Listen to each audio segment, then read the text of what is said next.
I've had a very long journey with mental health struggles. And when I was 13, I was diagnosed with anorexia with nervosa, which was very difficult.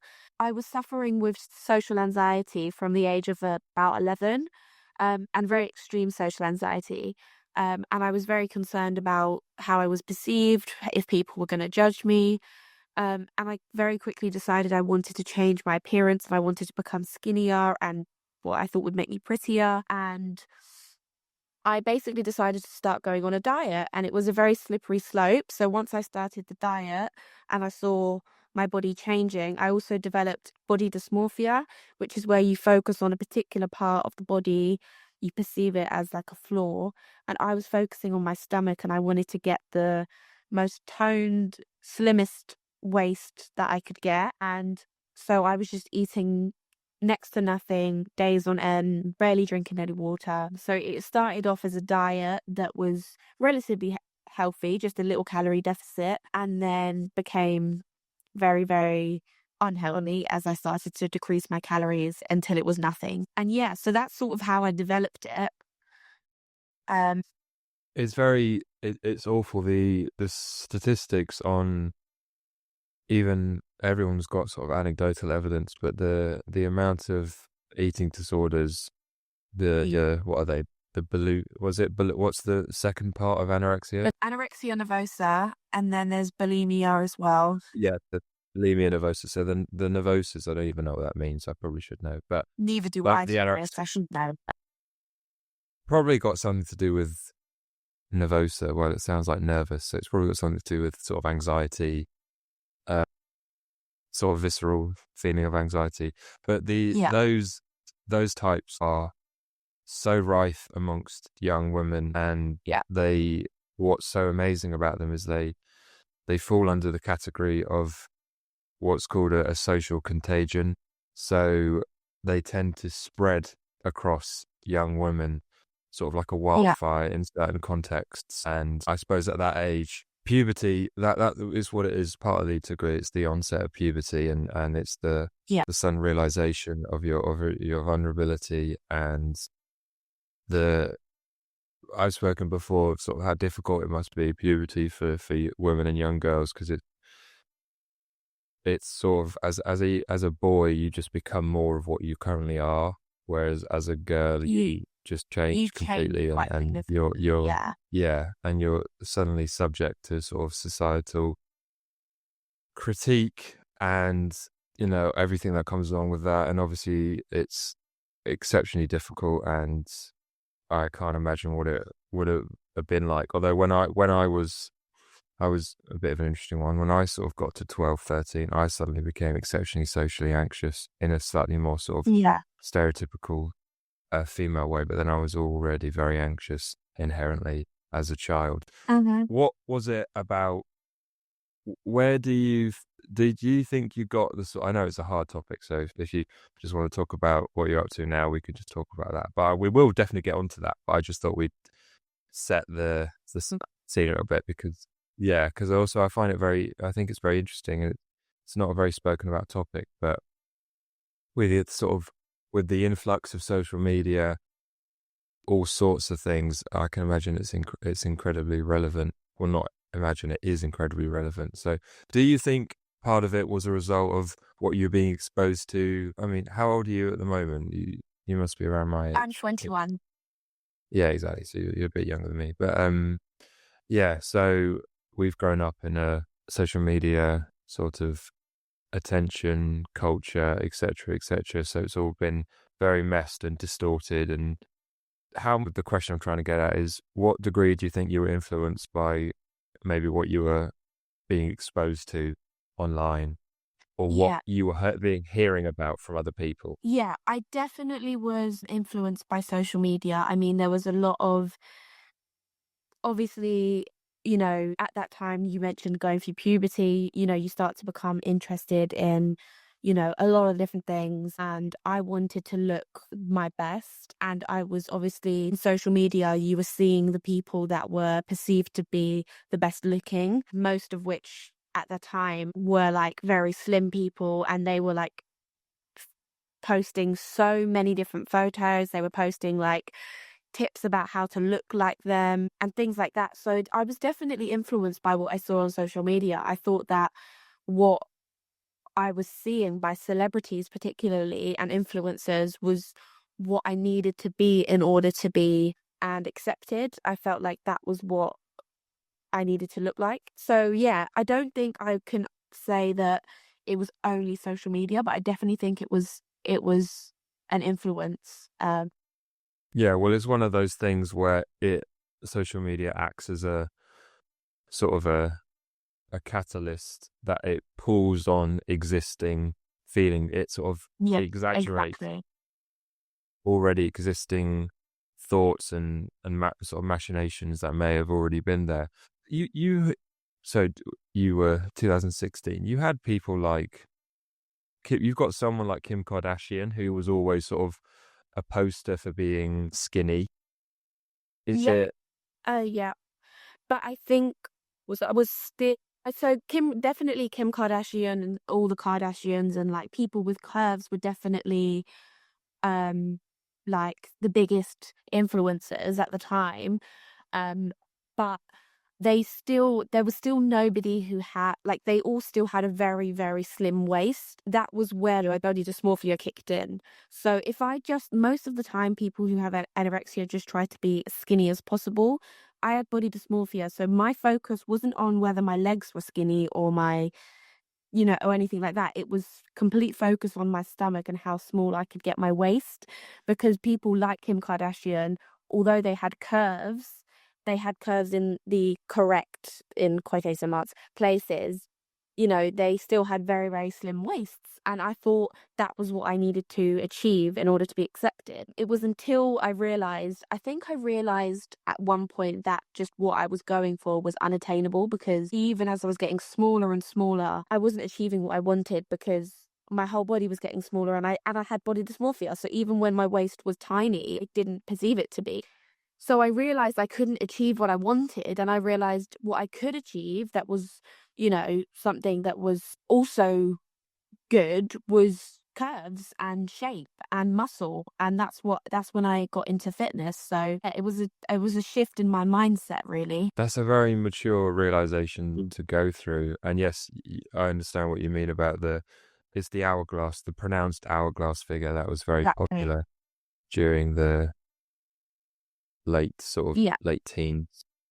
So But I think how did you? definitely, Yeah. sorry, I was just going to say, I think definitely part of my change of mindset may have been due to the fact that I was getting older and I was maturing. Last week we had just touched on, you'd literally just spoken about like OCD and how that had impacted you.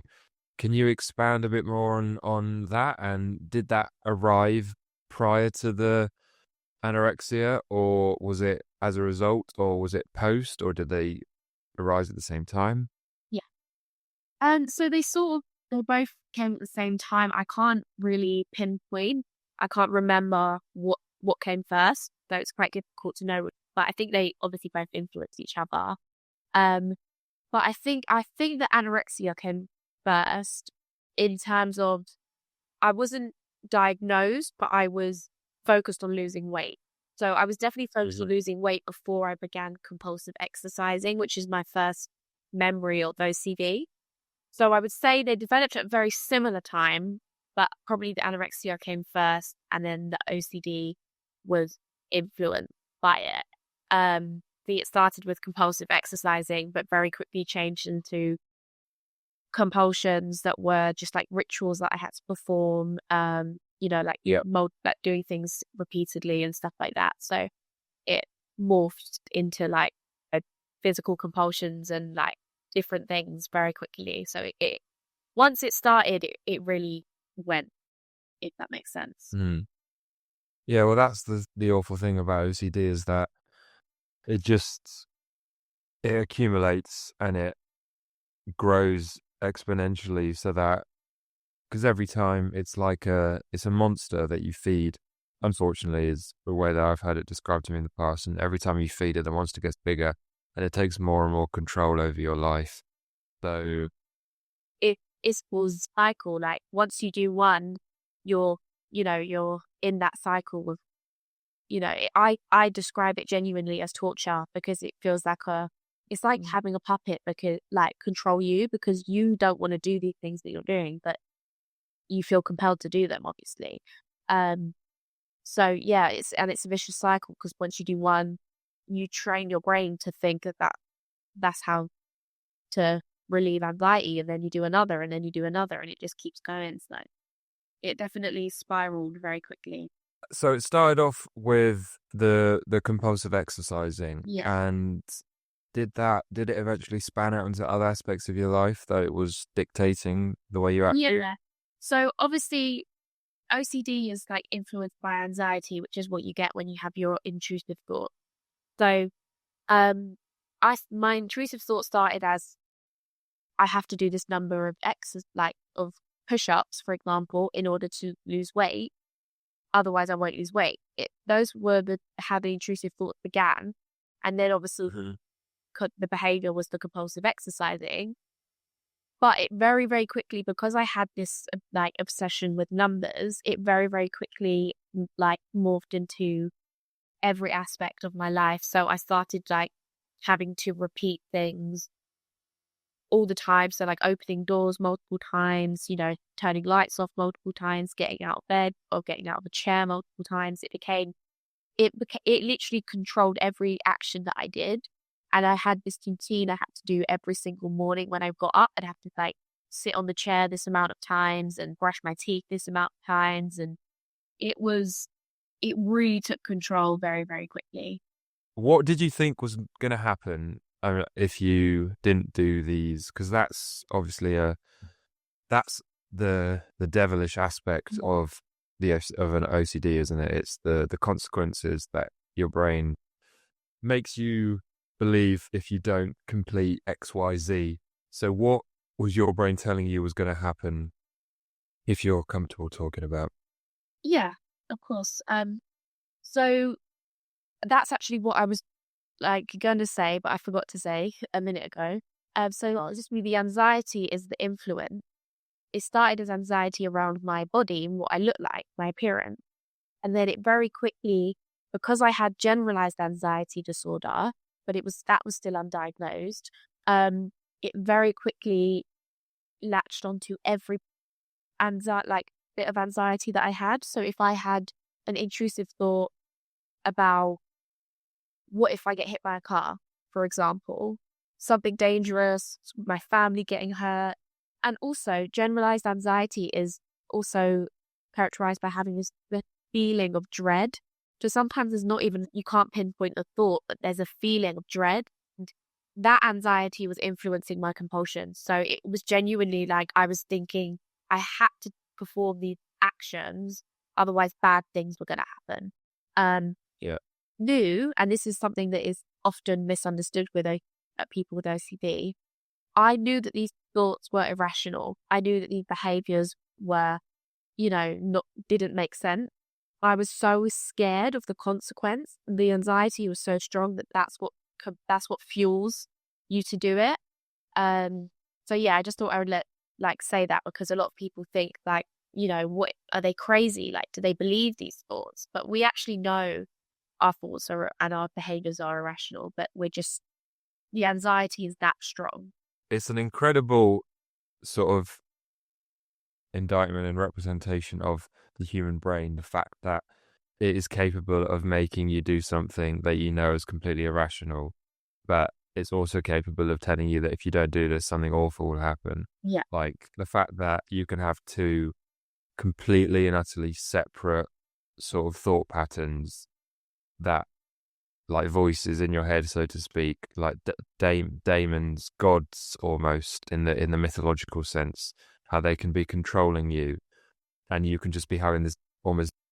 It's a bit like when you're anxious, you just sort of get this dialogue going on between the anxious part of the brain and the more rational part of the brain, which is literally what is happening, I suppose. But the amygdala is trying to talk to the cortex, and it's a weird phenomenon. Like if you're ever looking for like proof that we're capable of acting in a contradictory manner and a detrimental manner, then just look at someone with OCD and sort of look at the pain that they're experiencing and think, because the stigmatization around something like OCD is obviously exceptional. Well, all mental health is exceptionally problematic, but when you look at it from an objective point of view, which sufferers do, as you said, and they go, so you're telling me that this person turns the light on 50 times every day because they think that their mum's going to get hit by a car. And it just shows how you can become completely and utterly at the mercy of this monster that is anxiety, and just lose, or not you in general, but it can lose complete and utter grip. And it's really interesting that you say that, because we'll probably get onto this point, but quite a few years later, when I was 18 and I was suffering with really severe OCD, my brain, like the OCD was so strong that it was impacting my survival, because I stopped eating and I stopped drinking and I stopped sleeping because of my compulsions. So, if left untreated, obviously I wouldn't have survived by not eating and not drinking water.